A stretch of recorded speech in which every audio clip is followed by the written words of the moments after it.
What I'm about to show you guys today is a pretty simple build. It can be made as big as you want, and when left alone for a while can get you a good amount of resources.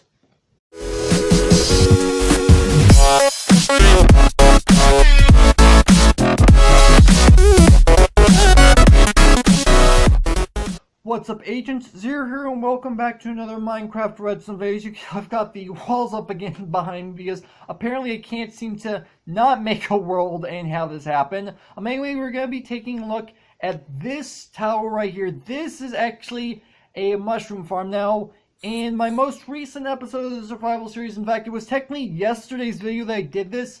I actually redesigned it because apparently there were some flaws in it, and I redesigned it, and well, even that design had some flaws, so I had to completely redesign it a second time, and this is the finished product, and it actually works this time. So let's go ahead and press this button right here.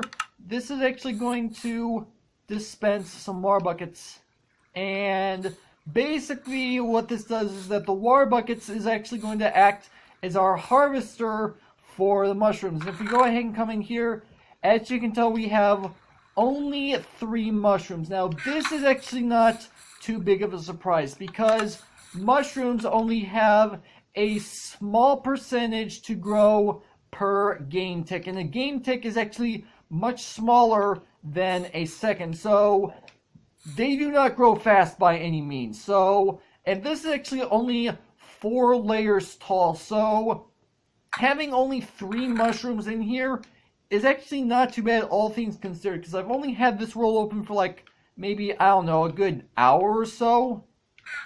So yeah, let's go ahead and get started with this video.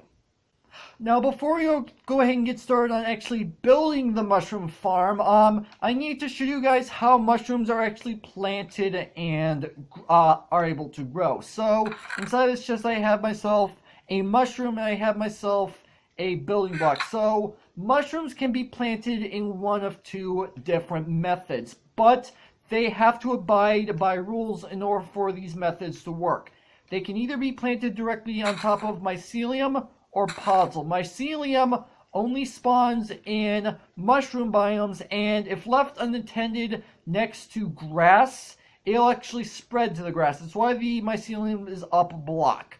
Podzol, on the other hand, does not spread, and as far as I know, it grows in spruce forest, taigas, I think. I'm not entirely sure, but they do not spread, and these can be planted directly on these blocks on pretty much any light level. Now, they can also be planted on basically any other block, point blank, except for maybe transparent blocks. Someone can correct me down in the comments below if they can in fact be planted on transparent blocks. However, I don't think they actually can.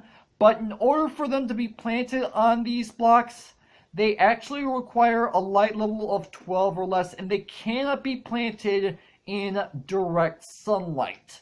And so this right here I have set up to basically show you how you can plant it. So you've got a little area right here, a 1 block wide area surrounded by 3 pillars that are 2 blocks high, and then a 4th pillar that is 3 blocks high. So come to the center of this, go ahead and close this off with a block of your choice, and now you should be able to go ahead and plant down your mushroom just like that, and you can pop back out.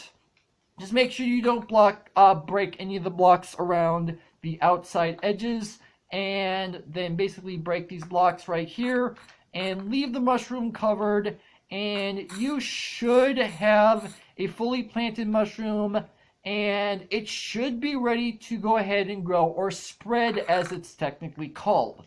Now, there are some rules that mushrooms must follow in order to spread to other blocks. Number 1, they have to follow one of these 2 rules right here. They have to be either to Mycelium or Podzol or below light level 12, or else they won't grow. There are 2 additional rules. Second, they will only grow in a 9 by 9 by 3 area. So this red concrete block in the direct center, that is where the mushroom implanted. Any of these yellow glass blocks around it are any blocks of which the mushroom can grow to.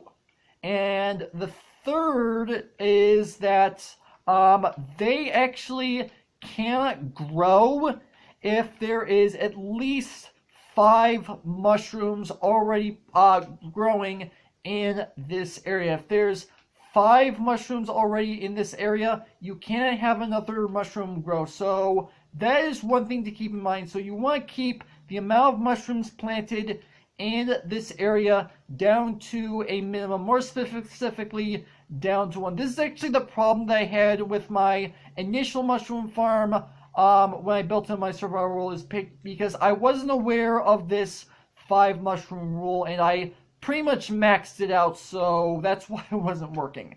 One thing to note is mushrooms actually have a growth pattern that they tend to follow. Granted, they will grow in any amount of this area. They tend to like to grow on either on top of this row of blocks on the top or this bottom row of blocks here. So they grow up a block and over X amount of blocks. It's a bit of a weird concept if you really think about it, but we're actually going to be using that method to our advantage when we go ahead and build that, which we're going to get to right now. So in order to get started, you're going to need a 7x9 area. You're not going to need to dig down any blocks, which is really handy. Now this granite block right here is the exact spot which your mushrooms are actually going to end up being collected. And if you go 2 blocks out, as you can tell, we're currently outside the area they have set up. However, I didn't include, because this section is technically optional. If you want, you can place down a chest on this block right here, which I do in fact have inside this chest as part of the resources, but again, it's only optional. Now I do in fact have 2 pieces of Podzol right here just to make it a little bit faster to go ahead and plant down our mushrooms. Now if you're building this in a normal survival world and you don't have access to either Mycelium or Podzol, then you are in fact going to have to follow the steps that I showed you and plant it in the dark. But anyway, let's go ahead and get started with the resources. We have ourselves a stack and 17 building blocks of your choice, 2 hoppers, 2 dispensers, 1 chest, which again, as I mentioned, is optional, 1 sign, your mushrooms, and then you're also going to need 1 water bucket per dispenser. In this case, you're going to need 2. Now to get things started, let's go ahead and put down our chest right here, and let's go ahead and put down our hoppers just like this. Now if you have a chest set up like I do, then you are in fact going to need at least 1 other hopper. In fact, you're going to need more than 1 hopper to begin with. If you decide you're not going to use a chest, then technically only this hopper right here is actually necessary. You can run this into basically an item filter system if you want to, like a storage system or something. Anyway, let's go ahead and keep going. So you're going to place down a building block right here. Then you're going to go ahead and take out your sign. And you're going to place 1 right here. This is going to stop your water flow. That's all it's going to do. So go ahead and get out your building blocks, and you're going to place down a 2-block high wall like this. There we go. And you're going to just build up just like this in a little bit of an L shape, just like this. And you do the exact same thing on the other side, just mirror imaged. Go ahead and place a block down in the center. Do not build this one up too high. Now go ahead and build down a row of 7 blocks just like this. Next row over, place down 2 blocks, skip a block, place down a block, skip another block, then go and place down 2 blocks. It's fairly obvious because I have these blocks of Podzol right here, but if I didn't in fact have these here, this would make it a little bit difficult to judge. Just go ahead and follow that along. Now go ahead and place down another row of 7 blocks, and then go ahead and place down a row of 5 blocks just like this, leaving the edges exposed. Go ahead and place down blocks just like this on either side. Place down 3 blocks in the center right here. These edge 2 blocks are where our dispensers are going to be placed, and go ahead and place water buckets inside of your dispensers. This is what's going to harvest your mushrooms. You can go ahead and plant down your mushrooms if you really want to, although I would recommend doing this before the next step. So go ahead and make sure your mushrooms are in fact covered up. So go ahead and place blocks above them. Go ahead and build the remainder of your walls up another block. So they're technically 2 blocks high. So just build them around just like this. So they're 2 blocks high. And you're going to go all the way around the entire build just like this. So just keep going around, and there you go. Now the next step is to actually cover up the area so it's dark enough for the mushrooms to grow. So go ahead and place down blocks just like this. Make sure to leave a gap above your 2 blocks where the mushrooms are, because this is where you're going to be planting your next set of mushrooms. Go ahead and place a block down right here. Make sure to leave this space open because the mushrooms are going to be falling down into the hopper below in this gap. And you're pretty much done with this individual layer, because this build is built in individual layers. You can repeat this basic same process over and over again to build additional layers. So I'm just going to be building like an example layer to go ahead and show you what I mean. And you just repeat this process and build this pretty much as high as you want. This is pretty much as far as I'm going to go for right now. But yeah, this is how you build the main part of your mushroom farm. Now let's go ahead and set up the redstone. The redstone is actually the easiest part of the entire build. So in this chest we have the redstone components separated into 2 sections. Now I'll go ahead and explain why these sections are important. The first section that we're pulling out right now is actually the section necessary in order to wire up the initial set of dispensers. So come around to the back, go ahead and place down blocks behind your dispensers just like this. Place down a row of 3 blocks just like this. Come around to this side and you're going to place down a block right here. Then go ahead and bring blocks around just like this. Go ahead and get out your redstone dust. You're going to place down redstone dust 4 blocks just like this. And 2 blocks just like this. Get out your repeaters. You're going to place down a repeater right here. And you're going to come over here, place down a repeater right here. And go ahead and place your button right here. And this will activate your bottom set of dispensers. Now we're going to go ahead and wire up the next layers up. And the next layers up is actually relatively simple. However, there is one rule that you need to follow, which may inevitably change how much resources you're going to end up needing. So let's go ahead and pull this stuff out. So to wire up the next set, basically you're going to have to repeat a process similar to this. So go ahead and place down blocks behind your dispensers, once again just like this. Go ahead and place slabs down along just like this. You're going to place down a slab right here. Now you're going to go ahead and place down a slab right here.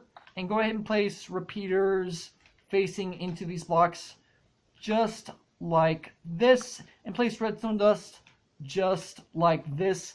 And that's how you wire up each individual layer. So if we go ahead and press this button right here, this is going to fire off all of the dispensers. So as you can tell, we've got no water, no water. If we come out to the back, to the other side, no water, no water. And if we go ahead and press the button again, it's going to pick the water back up. Now, one rule that you're going to have to follow is the fact that redstone only travels 15 blocks. So that is one thing that you do need to be aware of. So right here you have 15 signal strength, 12, 11, 10. And you basically repeat this process going up. So you have a slab right here, and you also have a slab right here. And then this next set of slabs I'm placing down is your next layer up, just like this. And you just repeat this process. Now, as I was mentioning, if you reach the redstone signal strength limit, there is a method that you can use to go ahead and reset the signal strength. All you have to do is place down a block right here, not right there. All you have to do is place down a slab down right here. You don't need the slab that I put down first, and then place down a piece of redstone dust down just like this, and this will reset your signal strength. So this would be 15, 14, 13, that you just continue up just like this. And I'm actually a little bit curious to see if we have any sort of harvest from this. No. Okay, I can't say I'm surprised. Now, there will in fact be a download link in the description if you guys want to check this world out for yourself, but that's going to have to do it for this video. Hopefully you guys have enjoyed. If you did, make sure that like button. One more than make sure that subscribe button for future content. Also, you can follow me on Twitter at AgentCP0 to stay updated. This has been Zero Studios. Thank you guys for watching, and with that, I will see you guys later.